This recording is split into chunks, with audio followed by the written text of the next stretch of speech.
Graça e paz, amados, um bom dia a todos, espero que vocês estejam bem. Estamos iniciando mais uma escola dominical online, né, e hoje estamos finalizando o assunto O Teste do Amor. Mais especificamente, hoje estaremos tratando sobre duas perguntas bem interessantes. Se Deus é amor, por que existe o mal? E por que as pessoas vão para o inferno? Obviamente é um assunto bem extenso, não vamos nos propor, né, a falar de tudo relacionado a isso nessa manhã, mas obviamente vamos estar vendo o que é que a Bíblia fala acerca desses detalhes, para que a gente possa entender qual é a relação do amor de Deus com o mal e qual é a relação do amor de Deus com o inferno, né? A gente sabe que existe essa dicotomia, né, esses opostos entre o bem e o mal. E, de fato, o bem e o mal, eles não estão juntos. Eles não estão em harmonia. Eles são opostos. Nós precisamos entender o caráter de Deus. E, obviamente, se você ainda não fez o rema, eu quero lhe estimular para que você possa estar fazendo. E nós temos, de fato, uma das disciplinas chamada Caráter de Deus, onde durante 7 dias você terá aulas específicas acerca disso, tá? Mas eu queria iniciar falando um pouquinho sobre alguns aspectos relacionados àquilo que Deus é. Tá? E queria que você acompanhasse comigo lá em 1 João 4,16. Diz o seguinte: e nós conhecemos e cremos no amor que Deus tem por nós. Deus é amor. E aquele que permanece no amor, permanece em Deus e Deus nele. Então nós começamos a observar aqui que Deus é amor, né? E o amor de Deus está relacionado com a sua bondade. Outro detalhe, precisamos entender, além de que Deus é amor. Eu sei que a pergunta é se Deus é amor, mas a palavra nos diz que ele é amor. Isso é uma afirmação. Lá em Tiago 1,17 diz: toda boa dádiva e todo dom perfeito são lá do alto, descendo do Pai das luzes, em quem não pode existir variação ou sombra de mudança.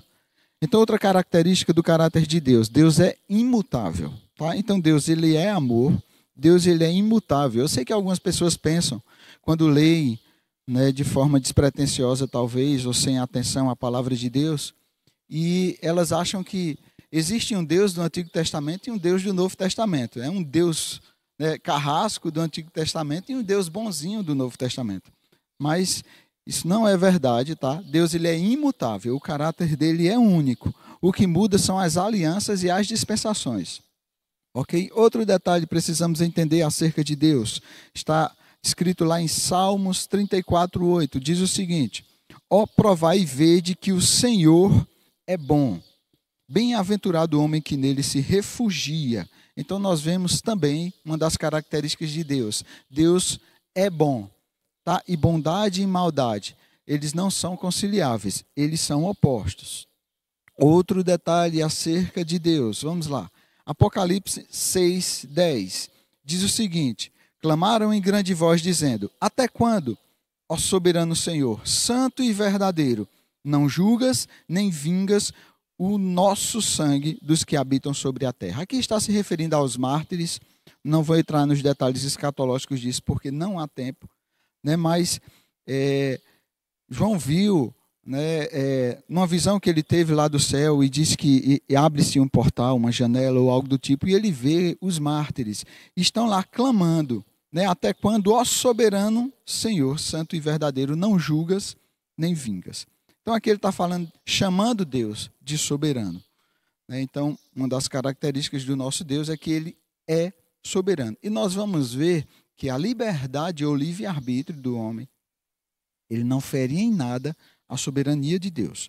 Outra característica de Deus, precisamos entender, está lá em Salmos 7, 11 e 14 a 16. Diz assim no 11: Deus é justo juiz, Deus que sente indignação todos os dias. 14.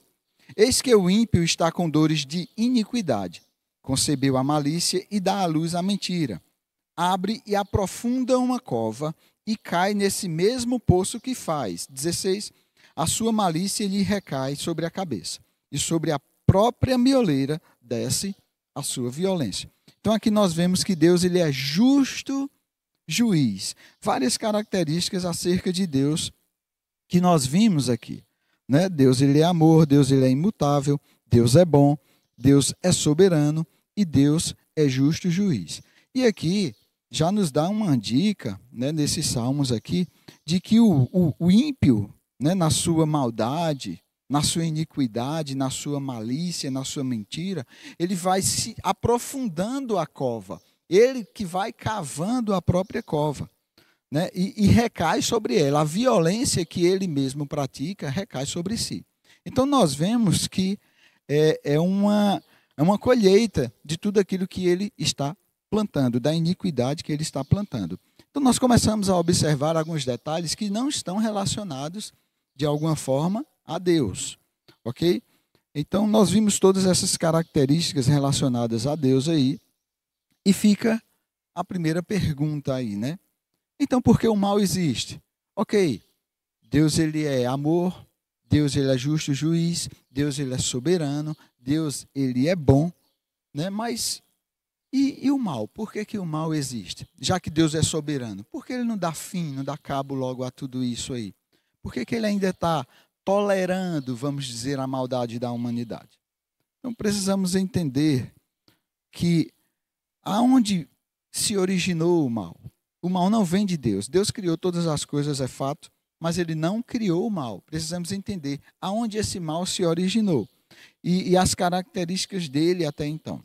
Se nós formos lá para Ezequiel 28, do 12 ao 17, no 12 diz o seguinte, e aqui está relacionado ao rei de Tiro, uma profecia, né, de Ezequiel para um rei que viveu, né, contemporâneo ao profeta, mas isso aqui a teologia chama de profecia de dupla referência. Encontramos muito isso na escatologia também. São profecias que são dadas para aquela época, para aquele tempo, mas que ele tem um apontamento, né, seja para algo que passou ou para algo que ainda está por vir. Nesse caso aqui é para algo que já aconteceu. Então ele diz aqui, filho do homem, entoe este cântico fúnebre para o rei de Tiro. Transmita-lhe a seguinte mensagem do Senhor soberano. Você era o modelo da perfeição, cheio de sabedoria e beleza. E aqui está se referindo, óbvio, a Satanás. Estava no Éden, o jardim de Deus. Suas roupas eram enfeitadas com todas as pedras preciosas, rubi, topázio, esmeralda, crisólito, ônix e jaspe, safira, berilo e turquesa. Todas trabalhadas com cuidado para você sobre o ouro mais puro. Olha a perfeição com que ele foi criado. Sobre o ouro mais puro. Foram-lhe entregues no dia em que você foi criado. 14. E eu o escolhi e o ungi. Isso, ele foi separado e foi ungido. Como um querubim guardião.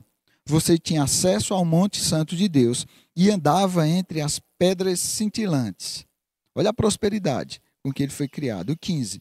Você era irrepreensível em tudo o que fazia desde o dia em que foi criado, até que se achou maldade em seu coração. Então nós vemos que a maldade surgiu no coração, né, de Satanás. Seu rico comércio o levou à violência. Aqui rico comércio está relacionado à venda de ideias, né? A gente entende que, vamos pensar da seguinte forma, quando uma igreja racha, aquilo foi o resultado final, certo? Mas o princípio da divisão daquela igreja começou muito antes, com as sementes de ideias de separação, sementes de ideias, né, de facções. Aquilo começa muito antes no coração, o resultado final. Da mesma forma, vamos dizer assim, é o adultério. Ele se consuma, né, vamos dizer assim, lá na cama. Mas muitas vezes ele inicia muito antes, com pensamentos, com sugestões, né, enamorando lá com o pecado, enfim. E aí depois se consuma. Então, muitas vezes começa lá dentro. Por isso que diz seu rico comércio. Isso é, aquilo que você vendia de ideias, né, o levou à violência e você pecou. Por isso o bani em desonra do monte de Deus. Eu o expulsei, ó querubim guardião, de seu lugar entre as pedras cintilantes. Seu coração se encheu. Veja que surgiu no coração dele. Seu coração se encheu de orgulho por causa da sua beleza. a beleza que Deus criou, né? Não foi nem ele mesmo que criou. Sua sabedoria se corrompeu por causa do seu esplendor. Por isso o atirei à terra e o expus ao olhar dos reis. Então nós vemos aqui que a maldade surgiu no coração desse querubim aqui.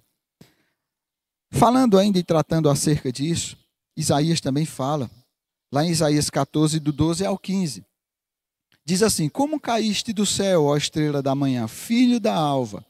Como foste lançado por terra, tu que debilitas as nações? Tu dizias no teu coração, olha só, no coração, eu subirei ao céu. Acima das estrelas de Deus exaltarei o meu trono. E no monte da congregação me assentarei, nas extremidades do norte. Subirei acima das mais altas nuvens e serei semelhante ao Altíssimo. Nós vimos que Deus criou tudo perfeito, né? Deu uma vestimenta com pedras preciosas a ele, o separou, o ungiu, fez irrepreensível tudo. Mas Deus nunca fez ele a imagem e semelhança. Nunca. Isso está proposto para o homem. E isso é o que ele permitiu que viesse ao coração. Serei semelhante ao Altíssimo. Isso não estava, vamos dizer assim, no script da criação de Deus. 15. Contudo, serás precipitado para o reino dos mortos, no mais profundo abismo. Então nós vemos aqui a origem do mal, de onde de fato se originou o mal. Então foi no coração desse querubim que Deus havia criado. Obviamente, Deus criou ele com a possibilidade de ele rejeitar a Deus. Ok? E aí, muitas vezes, vem a pergunta, tá, mas por que Jesus é a salvação da humanidade, mas o sacrifício dele na cruz do Calvário não salvou, né, Satanás e os seus anjos, os anjos caídos? A gente vai ver que existe, de fato, uma diferença entre a queda de Lúcifer e dos seus anjos e a queda do homem. Nós vemos que a queda dele foi uma iniciativa própria dele. Ele tomou a iniciativa. Isso surgiu no coração dele. Ele permitiu, né, que isso se levantasse e ele se insurgiu contra o próprio Deus. Mas foi a iniciativa dele próprio, né, e vários anjos que também estavam com ele. Lá em Apocalipse 12, 9, falando ainda acerca dele, Apocalipse 12, 9 diz o seguinte: e foi expulso o grande dragão, a antiga serpente, que se chama Diabo e Satanás. Está bem especificado quem é essa figura do dragão aí. E diz algo interessante: o sedutor de todo o mundo, sim, foi atirado para a terra e com ele os seus anjos. Então aqui ele já recebe um título, né? O sedutor de todo o mundo. E nós vemos que desde o princípio da queda da humanidade, o diabo, essa serpente, né, Satanás, estavam em derredor, fazendo o quê? Seduzindo para atrair esse homem para o pecado, né, para atrair ele para a condenação que ele próprio se colocou, desde o princípio. Então a queda do homem está relacionada com uma sedução de Satanás. Mas a queda de Satanás não teve sedução alguma, surgiu no próprio coração dele. Então, por isso que nós vemos que o homem, que é a coroa da criação, diante de todas as coisas que Deus criou, né, Deus proveu salvação para ele. Por quê? Porque ele havia sido seduzido, ele havia sido atraído para o pecado. Né? E o que é que Deus fez por meio da morte de Jesus na cruz do Calvário? O atraiu de volta para si. Ok? Por isso que não há redenção para Satanás e os seus anjos, porque isso surgiu no coração dele. O mal surgiu no coração dele, ele tomou a iniciativa disso tudo. Mas para o homem não. A queda veio por meio de uma sedução do diabo, uma sedução de Satanás. Por isso que existiu um resgate, vamos dizer assim, disso tudo que o homem se intrometeu, nessa sedução que ele caiu. Vamos entender algo. Satanás, nessa queda do homem, vamos dizer assim, Deus havia feito o homem, tinha dado domínio, dominai sobre todas as coisas na terra, criou a terra, todas as coisas para colocar o homem no meio do jardim, deu acesso a tudo isso, né, crescer e multiplicar. Ele deu ao homem a autoridade de governo sobre toda essa terra, mas o homem caiu e por causa disso, esse governo foi passado para Satanás.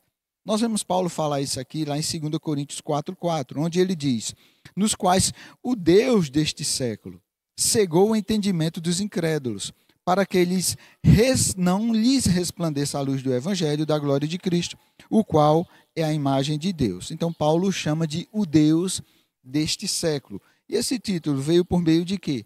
Por meio da autoridade que Deus tinha dado ao homem de governar esse mundo. Mas o homem, infelizmente, o cedeu, né, vamos dizer assim, a Satanás. Então nós começamos a observar um detalhe aqui, acerca da queda do próprio Satanás. Diz que ele foi exposto diante dos reis, diante das nações, né? E fala sobre o Deus desse século.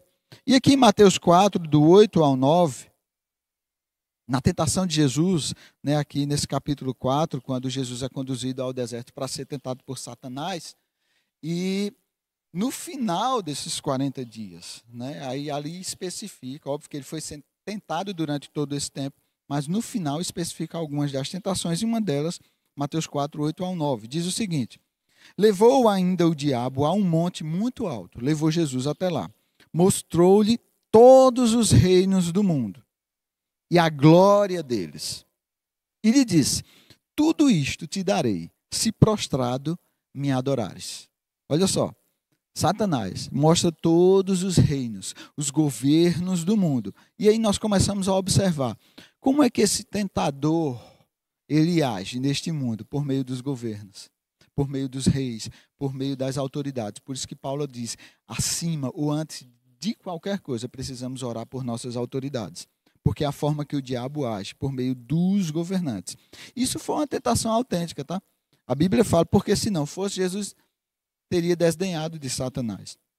Mas quando a Bíblia diz que isso foi uma tentação, então é porque, de fato, o diabo, o Deus desse século, né, ele tem realmente governo sobre todos os reinos deste mundo. Ok? Então Jesus, de fato, vamos dizer, desejou isso. Mas a Bíblia fala que ele não pecou. Ele viveu, ele sofreu nessa terra, mas ele não pecou. Então nós vemos que o diabo, na verdade, é um grande sedutor. Né? 2 Coríntios 11:3 diz: mas receio que, Paulo falando, assim como a serpente enganou a Eva com a sua astúcia, de alguma sorte sejam corrompidos os vossos sentidos e se apartem da simplicidade e pureza devidas a Cristo. Então veja, desde o princípio, a serpente enganou Eva, seduziu ela, e ele vem fazendo isso, né? Ele tentou fazer isso com Jesus também. Enfim, essa é a arma dele, a sedução. Ele tenta seduzir. Para quê? Para afastar de Cristo. Afastar ele da possibilidade de salvação. Sempre dessa forma, tentando afastar de Deus. Ok? Então nós vimos aqui que o mal surgiu no coração desse anjo.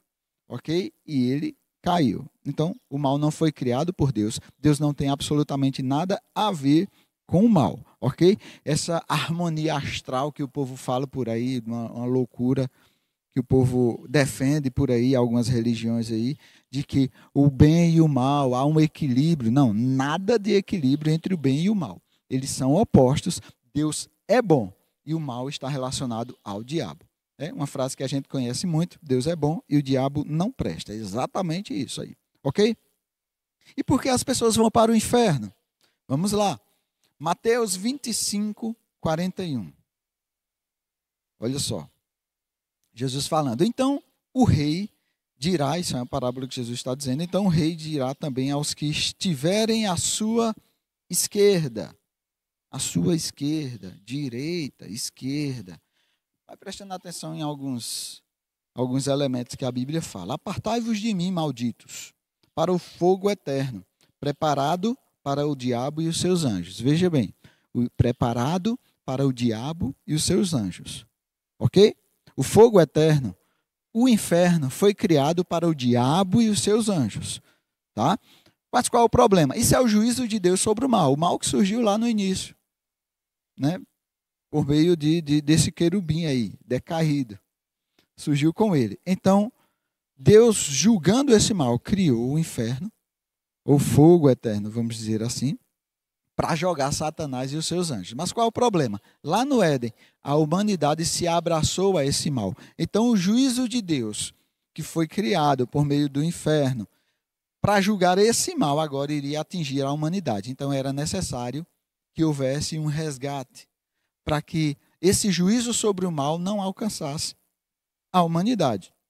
Ok? Então, nós vemos aqui que o inferno foi criado para o diabo e os seus anjos. E a humanidade está indo para lá, porque foi seduzido por Satanás e decidiu se abraçar, se aliar à rebelião dele. Mas nós vemos que a humanidade não ficou abraçada simplesmente a esse mal. Nós vemos que Jesus, né, foi a provisão de Deus para a humanidade. Ok? Então nós precisamos entender isso. Certa vez um amigo meu que se dizia, né, não sei, faz muito tempo que eu ouvi, mas na época se dizia ateu, ele disse assim: rapaz, eu não acredito nada disso aí que você fala, que você prega, que você vive aí, nada disso eu acredito que isso é verdade. E ele fez uma pergunta interessante para mim. Ele disse assim: e se tudo isso que você fala, tudo isso que você vive, e se isso não for verdade? Se você chegar lá na frente e descobrir que nada disso era verdade? Eu disse a ele: cara, não vou ter perdido nada. Porque a única coisa que a Bíblia me oferece, vamos dizer assim, me perdoe pela única, mas algo que a Bíblia me oferece sempre é preservação. Né? Preservação acerca do pecado, preservação acerca da mentira, né? Preservação acerca do vício, e sempre me preservando dessas coisas.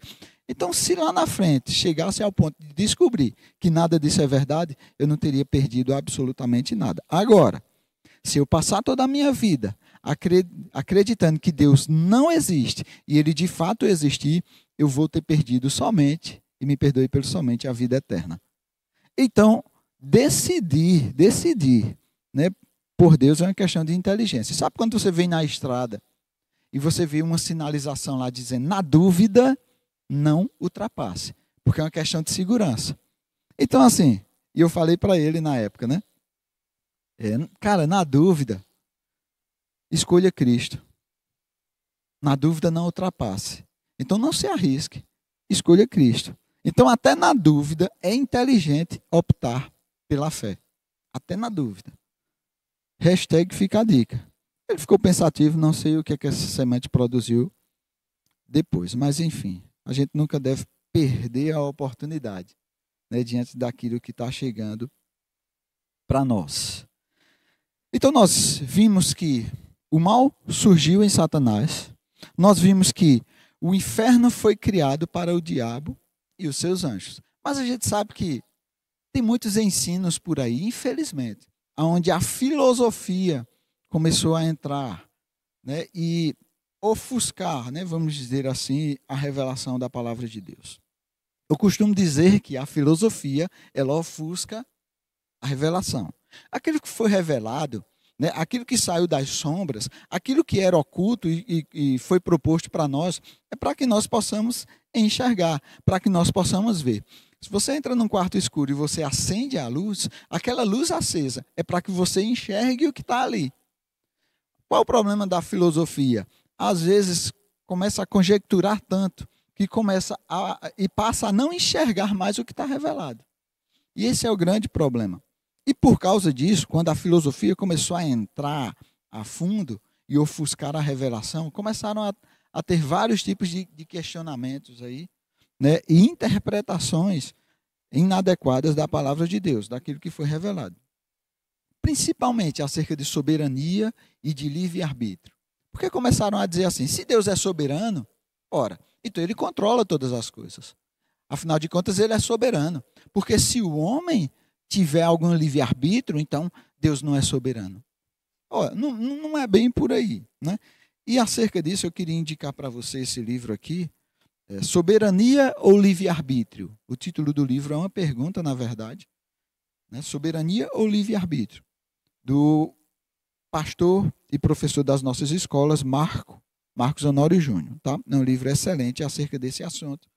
Se você quiser dar uma lida e entender melhor acerca daquilo que está revelado nas Escrituras, quebrando um pouquinho aí a falácia acerca disso. Obviamente, são discussões teológicas de séculos da história da igreja, e a gente não vai ter condições, óbvio, de esgotá-lo aqui, mas eu queria falar um pouquinho acerca disso. Ok? Certa vez perguntaram a um apologeta americano, ele estava diante de uma plateia numa universidade, começaram a fazer perguntas, e a universidade é onde a filosofia é muito forte, lá dentro, e fizeram a seguinte pergunta a ele: olha, na Segunda Guerra Mundial, nós vemos vários generais, vários soldados lá de Hitler atirando, né, nas pessoas, em judeus, em inocentes lá. E a pergunta dele é: se Deus é bom e se Deus é soberano, por que que ele não segurou o gatilho daqueles soldados que estavam atirando nos judeus? E bem interessante mesmo, realmente, essa pergunta, né? Ora, Deus é soberano. Por que que ele estava perguntando isso? Porque no entendimento dele, soberania diz respeito a controle. Se eu sou soberano, então eu, vamos dizer assim, controlo tudo. Mas a gente precisa entender que Deus nos criou como agentes morais livres. O que é um agente? Um agente é aquele que age, é aquele que faz alguma coisa. Deus não nos criou robôs. Deus não controla cada passo nosso. Ok? Na verdade, a árvore do conhecimento do bem e do mal que nós vemos lá no Éden, ele é uma prova de que nós não somos robôs. Deus colocou lá a possibilidade do homem pecar. Por que ele fez isso? Porque ele quis. A Bíblia diz que ele criou todas as coisas segundo o beneplácito da sua vontade, segundo o conselho da sua vontade. Ele quis criar assim. Ora, ele não é soberano, então ele simplesmente quis criar o homem de forma que o homem fosse livre, tanto para adorá-lo, como o homem fosse livre para rejeitá-lo. Ele é soberano. Afinal de contas, ele quis criar assim. Ok? Então, a árvore do conhecimento do bem e do mal é a prova, porque se o homem não tivesse possibilidade de escolha, como ele ia saber se adorava a Deus? Porque aquela adoração era autêntica ou porque Deus estava fazendo com que ele adorasse? Isso é uma tirania, né? Ah, eu estou adorando porque eu sou obrigado a fazer. Não, a adoração só é verdadeira se ela for autêntica, se ela for do coração. Olha só, Deuteronômio 30, 19 e 20. Diz o seguinte, Deus falando: os céus e a terra tomam hoje por testemunhas contra ti, que te propus a vida e a morte, a bênção e a maldição. E aí ele dá a dica, né? Escolhe, pois, a vida, para que vivas tu e a tua descendência. Como? Amando o Senhor teu Deus, dando ouvidos à sua voz e apegando-te a Ele, pois disto depende a tua vida e a tua longevidade, para que habites na terra que o Senhor, sob juramento, prometeu dar a teus pais, Abraão, Isaque e Jacó. Então aqui é Deus falando: eis que te propus. Por que ele propôs isso? Porque ele quis. Dois caminhos: morte e vida, bênção e maldição. Só há dois caminhos. Nós vemos, quando nós começamos a ler as Escrituras, que no final, gente, só há dois caminhos: ou a morte, ou a vida, ou a bênção, ou a maldição. Pronto, só há dois caminhos. Não tem um meio termo, não. E ele diz: ó, eu estou te sinalizando, estou te avisando, o melhor entre esses dois caminhos é a vida. Escolhe, pois. Escolhe, pois. Ora, se o homem não tivesse escolha, para que Deus iria dizer: escolhe aquilo que eu estou te propondo? Eu estou te propondo dois caminhos. Escolhe. Isso fica claro, gente. Isso é o que está revelado. Revelação é clareza. Então, eu particularmente tenho dificuldade de entender por que esse povo filosofa tanto e não consegue enxergar aquilo que está claro nas Escrituras. E veja só, o finalzinho aqui ele diz que sob juramento prometeu dar a teus pais, Abraão, Isaque e Jacó. Eu sei que nós vemos essa expressão várias vezes na Bíblia. Abraão, Isaque e Jacó, o Deus de Abraão, de Isaque e Jacó, né? E aí fica parecendo que Deus tem um compromisso com o homem, ou faz aliança com o homem. Mas precisamos entender algo. O compromisso de Deus não é com homem algum. O compromisso de Deus é com a sua palavra, com o seu propósito e com a sua vontade. Sempre o compromisso de Deus está relacionado à sua palavra, ao seu propósito e à sua vontade. Mesmo que ele faça alianças com o homem, mas ele faz alianças por causa do propósito, por causa da sua vontade, por causa da palavra que ele empenhou e da palavra que ele deu. Sempre. Jesus, quando veio à terra, ele disse: eu não vim para fazer a minha vontade. Eu vim para fazer a vontade daquele que me enviou. Ok? Então, o compromisso de Deus sempre é com a sua vontade, o seu propósito e a sua palavra. E precisamos entender que, na soberania de Deus, quando ele criou todas as coisas, porque eu já vi algumas pessoas falarem, é porque Deus criou o homem para ser adorado. Né? E de fato a Bíblia fala que nós fomos criados para o louvor da sua glória. Mas será que Deus tem necessidade de alguma coisa? Será que Deus estava lá no céu assim, monótono, e ele disse assim, rapaz, vou me tirar dessa própria monotonia aqui, vou criar todas as coisas e vou criar o homem para me adorar, porque eu tenho necessidade de ser adorado. Não. Deus, ele é perfeito na sua soberania. Ele não tem necessidade de absolutamente de nada. Tudo aquilo que ele fez, tudo aquilo que ele criou foi porque ele quis. Ok? Lá em Atos 17, 24, 25 e 31, Paulo, diante do Areópago, lá diante dos filósofos, dos pensadores na época, vamos dizer assim, ele fala algo interessante. Ele diz, 24, o Deus que fez o mundo e tudo que nele existe, sendo ele Senhor do céu e da terra, nele não habita em santuários feitos por mãos humanas. Olha que maravilha. Nem é servido por mãos humanas, como se de alguma coisa precisasse. Deus não precisa de nada. Deus não tem necessidade de nada. Tudo aquilo que ele fez foi porque ele quis. Ele quis fazer dessa forma. Ok? Ele não tem necessidade da nossa adoração. Ele nos fez para adorá-lo, mas não é porque ele tenha falta ou necessidade de nada, não. E é interessante que aqui diz que ele não habita em santuários feitos por mãos humanas. Eu sei que a igreja, o santuário é algo maravilhoso, né? Deve estar ali para o nosso conforto, para a nossa reunião, né? Precisamos estar reunidos, aquele que se isola insurge-se contra a própria sabedoria, como diz lá em Provérbios. Então, de fato, esse é o nosso local de culto. Este é o nosso ambiente onde a gente está junto, onde a gente se relaciona, a gente ama uns aos outros, onde a gente serve ao Senhor, onde a gente serve uns aos outros, onde a gente considera uns aos outros. É isso que a palavra fala. Mas Deus não habita em santuários feitos por mãos humanas. Onde é que ele habita? Qual é o santuário que ele habita? O templo do Espírito Santo. É um santuário feito pelo próprio Deus. Ok? Só para que a gente entenda isso aqui. 31.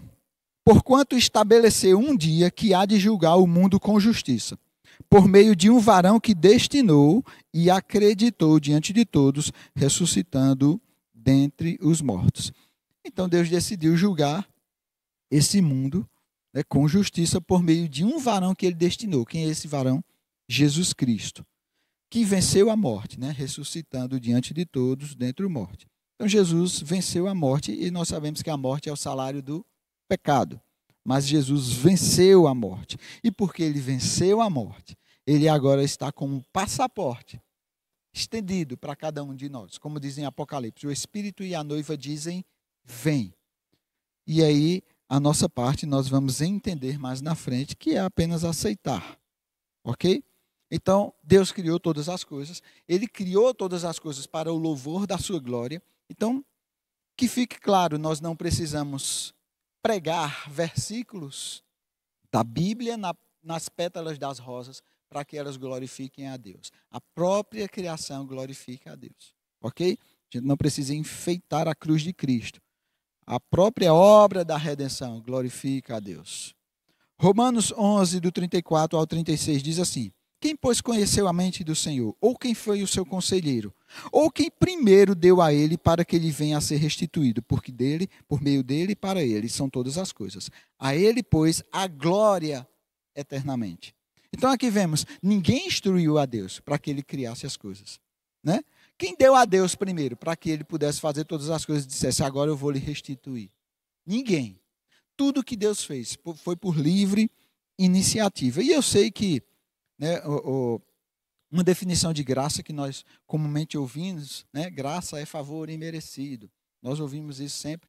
Mas uma das definições de graça é a livre iniciativa de Deus. Deus sempre tomou a iniciativa para criar todas as coisas. Deus tomou a iniciativa. O homem cai, ele provê Jesus Cristo. Por quê? Porque ele tomou a iniciativa. Sempre a graça de Deus nos alcançando está relacionada à sua iniciativa com relação ao homem. Por quê? Porque ele quis. Então, a graça de Deus para o homem sempre diz respeito à sua iniciativa. Então, a escolha do homem, gente, não fere em nada.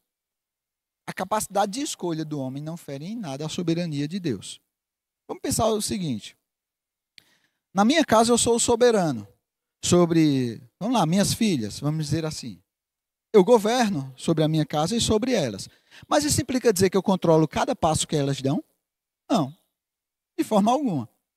Então, elas terem liberdade de atuação dentro da minha casa não fere em nada a minha soberania, contanto que elas ajam, né, dentro da liberdade que elas têm, de acordo com as minhas regras, as regras do soberano da casa. Então, eu não controlo cada passo, mas a liberdade delas está condicionada às regras que eu mesmo estabeleci. O mesmo princípio funciona com Deus.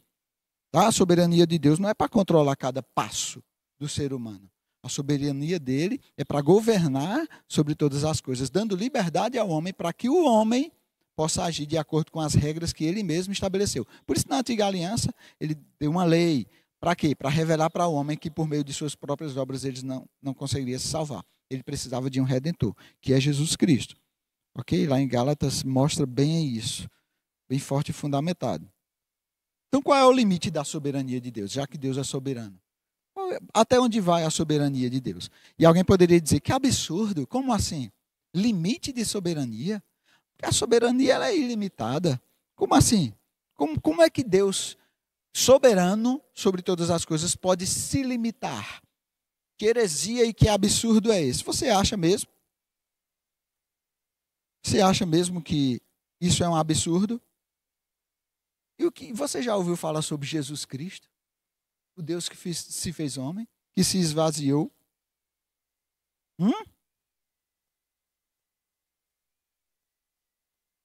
Jesus Cristo, o Deus se limitou por meio de Jesus Cristo. Ele abriu mão da sua glória. Nós precisamos entender esses detalhes. Efésios 2, 4, 7.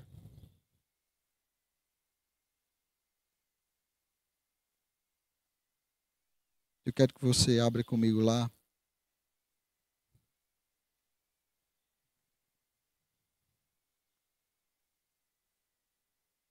Efésios 2, 4, 7. Diz assim, mas Deus, sendo rico em misericórdia, por causa do grande amor com que nos amou, e estando nós mortos em nossos delitos e pecados, nos deu vida juntamente com Cristo. Pela graça sois salvos. E juntamente com Ele nos ressuscitou e nos fez assentar nos lugares celestiais em Cristo Jesus, para mostrar nos séculos vindouros a riqueza da sua graça em bondade para conosco. Por meio de quem? Jesus Cristo. Então essa é a chave. A salvação é pela graça, não é um decreto divino. Deus estabelece controlando os passos do homem, dizendo, esse vai ser salvo, esse vai para o inferno, esse vai ser salvo e esse vai para o inferno. O decreto de Deus está em Jesus Cristo. A salvação está em Jesus Cristo. A soberania dele, por decretar algo, está relacionado a Jesus. E de fato Jesus amou a todos. Não tem essa história de Deus escolhe, Jesus morreu por alguns, redenção particular, como alguns falam para isso. É falácia. Isso não está na palavra, não. João 3,16 ao 19 diz assim, porque Deus amou ao mundo de tal maneira que deu o seu Filho unigênito, para que todo aquele que nele crê não pereça, mas tenha a vida eterna. Morreu por quem? Todo o mundo. Amou ao mundo. Porquanto Deus enviou o seu Filho ao mundo, não para que julgasse o mundo, mas para que o mundo fosse salvo por ele. Quem nele crê não é julgado. O que não crê já está julgado, porque se abraçou ao pecado, se abraçou à rebelião de Satanás.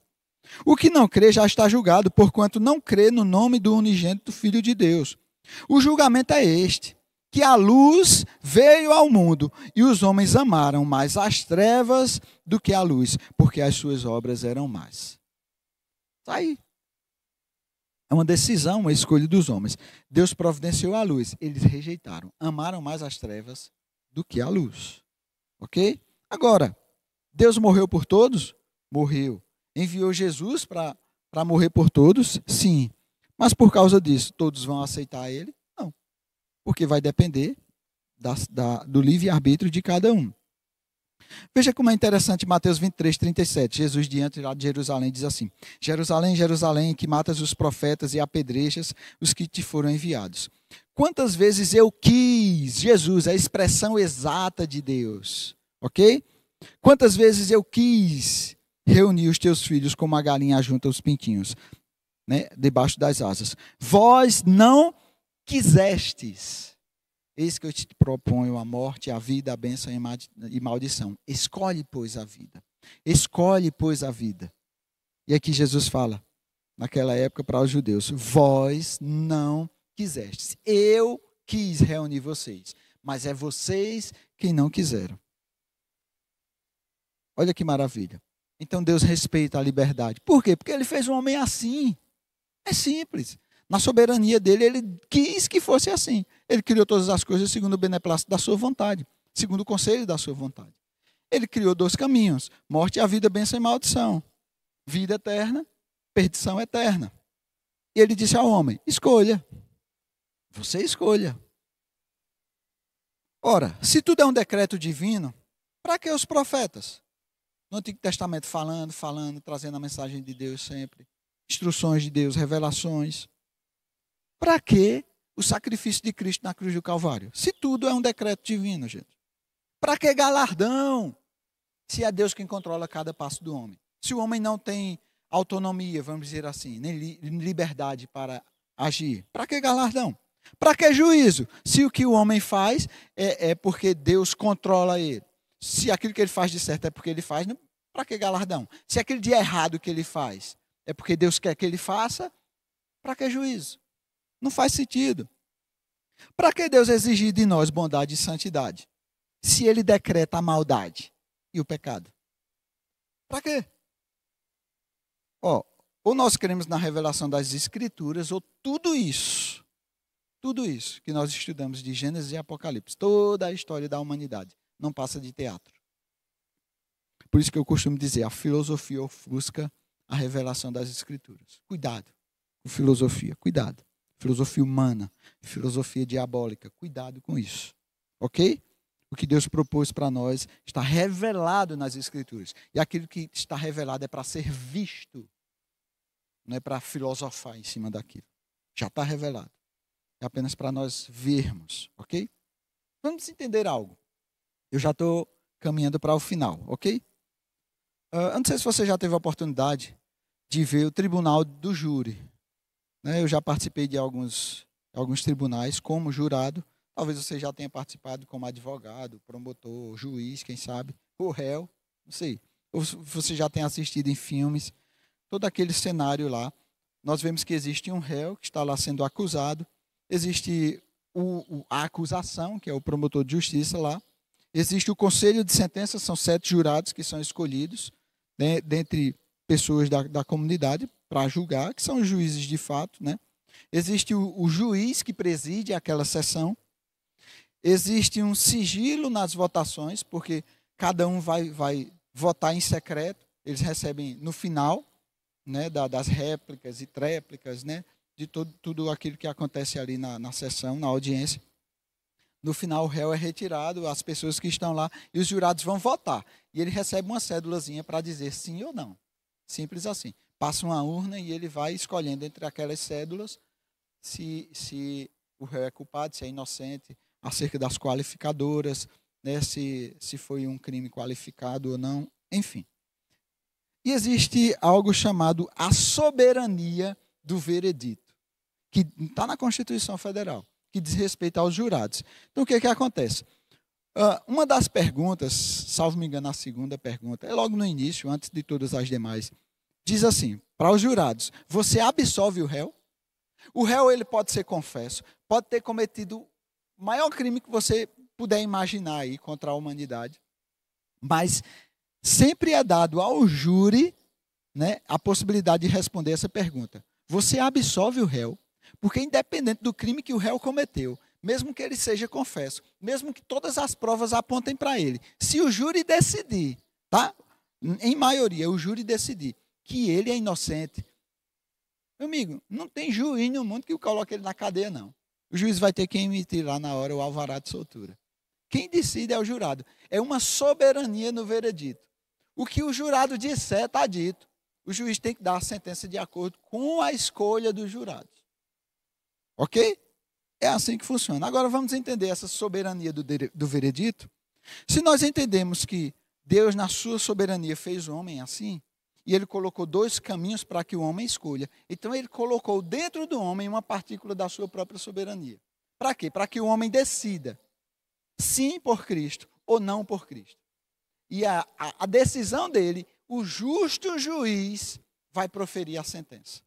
Seja para condená-lo ou seja para soltá-lo. Seja para libertá-lo.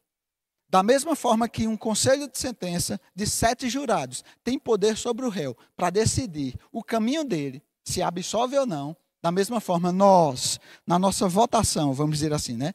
O sigilo das votações, examine-se, pois, o homem a si mesmo. É no coração que a gente se examina. Julgue-se o homem a si mesmo.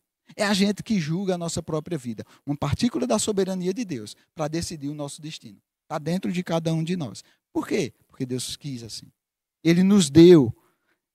E como justo juiz, ele está esperando a nossa decisão. Somos nós quem decidimos o nosso futuro. Ele estabeleceu, só há 2 caminhos. Nós é que decidimos, assim como o jurado. Nós é que julgamos a nossa própria vida. E isso não é nenhum absurdo, não. Ok? Olha só, Filipenses 2, falando acerca do soberano.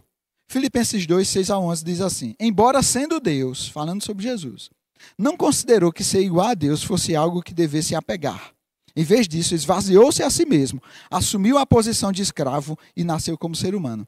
Quando veio em forma humana, humilhou-se e foi obediente até a morte e morte de cruz. Por isso Deus o exaltou a um lugar mais de alta honra e lhe deu o nome que está acima de todo nome. Para que, ao nome de Jesus, todo joelho se dobre nos céus e na terra e debaixo da terra, e toda língua declare que Jesus Cristo é o Senhor, para a glória de Deus Pai. Então nós vemos aqui que o soberano se limitou por meio de Jesus Cristo. Ele se esvaziou de si mesmo. Mesmo sendo Deus, ele se esvaziou. Por quê? Por causa de mim e por causa de você. Nós olhamos no Antigo Testamento, né, Moisés? Deus se apresentou para ele numa sarça. Estava se queimando em chamas ali. O natural é o quê, gente? Uma sarça queimando em chamas, ela vai o quê? Se consumir. O que é que Deus estava mostrando para Moisés? Ei, eu coloquei um restritor e um limitador aqui. Para que a minha presença não consuma essa sarça. O que é isso? A graça de Deus. A Bíblia diz, Lamentações 3:22, que as misericórdias do Senhor são a causa de não sermos consumidos. Né? Lá em Hebreus 12:29 diz assim, que Deus, ele é fogo consumidor. Olha só. Então, nós precisamos entender que Deus, diante da sua soberania, do seu poder, ele colocou um restritor para que a sua presença, a sua bondade, a sua santidade não consumisse o homem.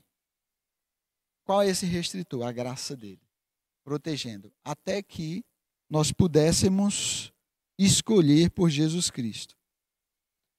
Isso responde à pergunta, talvez você esteja perguntando, por que Deus é tão tolerante com todo o mal que acontece? Ele é soberano, Senhor de todas as coisas. Por que ele tolera tudo isso? Por que ele está tolerando? Por que ele não julga logo isso? Por que ele não acaba com o sofrimento da humanidade logo? Todo o mal que assola a humanidade. Nós vemos lá em Apocalipse 2:20, falando sobre uma mulher malvada, figura de uma mulher malvada lá, né, sobre a igreja de Tiatira. Ele diz assim, tenho, porém, contra ti o tolerares que essa mulher, Jezabel, que a si mesmo se declara profetiza, não somente ensine, mas ainda seduza meus servos a praticarem a prostituição e comerem coisas sacrificadas aos ídolos. Olha o 21 que ele diz, dei-lhe tempo para que se arrependesse. Ela, todavia, não quer arrepender-se da sua prostituição. Eu dei tempo. Essa mulher malvada.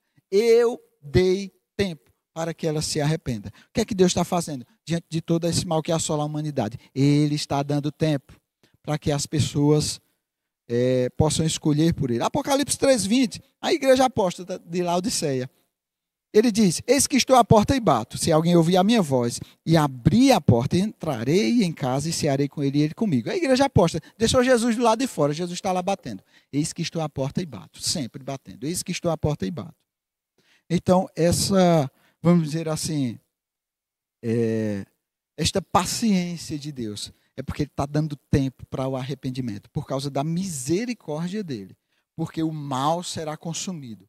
Por causa da presença de Deus, porque ele é o justo juiz, o Senhor de toda a terra. E para concluir, em Romanos 12, do 9 ao 21, ele diz, instruções para nós, tá? O amor seja sem hipocrisia. Detestai o mal. Deus está falando, detestai o mal. Por quê? Porque ele não tem nada a ver com o mal. Como eu detesto o mal? Apegando-vos ao bem, porque Deus é bom. 10. Amai-vos cordialmente uns aos outros com amor fraternal, preferindo-vos em honra uns aos outros. No zelo, não sejais remissos. Sede fervorosos de espírito, servindo a Deus. Regozijai-vos na esperança. Sede pacientes na tribulação, na oração perseverantes. Compartilhai as necessidades dos santos, praticai a hospitalidade, abençoai os que vos perseguem, abençoai e não amaldiçoeis. Alegrai-vos com os que se alegram e chorai com os que choram. Tende o mesmo sentimento uns para com os outros, em lugar de serdes orgulhosos, condescendei com o que é humilde. Não sejais sábios aos vossos próprios olhos. Não torneis a ninguém mal por mal. Esforçai-vos por fazer o bem perante todos os homens. Se possível, quanto depender de vós, tende paz com todos os homens. Não vos vingueis a vós mesmos, amados, mas dei lugar à ira, porque está escrito: a mim, ao Senhor, pertence a vingança, e eu é que retribuirei. Ele não está alheio a isso, ele vai retribuir, ok? Pelo contrário, se o teu inimigo tiver fome, dá-lhe de comer, se tiver sede, dá-lhe de beber, porque fazendo isto, amontoarás brasas vivas sobre a sua cabeça. Não te deixes vencer do mal, mas vence o mal com o bem. Isso são instruções do Senhor para nós. Então nós vimos aonde o mal surgiu, né? Nós vimos que Deus ele é soberano e na sua soberania ele propôs 2 caminhos ao homem e ele disse escolha, e o homem é soberano para escolher o seu destino. E Deus, como justo juiz, assim como no tribunal, ele vai seguir a soberania do veredito. O que for dito, ele vai seguir. Se você decidir por Jesus, você será salvo. Você será retirado dali, o salvo-conduto, vamos dizer. Mas se você rejeitar, se você disser não a Jesus Cristo, você já está condenado. Ok? Então, só para que a gente entenda todos esses detalhes. Então, Pai, nós te rendemos graça por essa oportunidade que nós tivemos de aprender de você, de entendermos o teu grandioso amor, de entendermos que você não colocou fim a tudo, porque você está esperando, né, ainda o arrependimento, porque o evangelho está sendo pregado, a revelação da palavra está chegando, o passaporte para a eternidade está sendo oferecido, esse passaporte que foi pago por meio do sacrifício de Cristo na cruz do Calvário, Pai. Nós queremos entender isso, nós queremos receber, nós queremos aceitar, dizer sim ao bem, nós queremos dizer sim a Jesus Cristo, nós queremos nos apartar do mal, apegando-nos ao bem. Nós queremos viver para você, porque toda honra é tua, toda a glória pertence a ti. E nós te louvamos e te agradecemos por esta graça que você manifestou para cada um de nós. Nós te louvamos e te agradecemos, Pai. Em nome de Jesus Cristo. Amém e amém.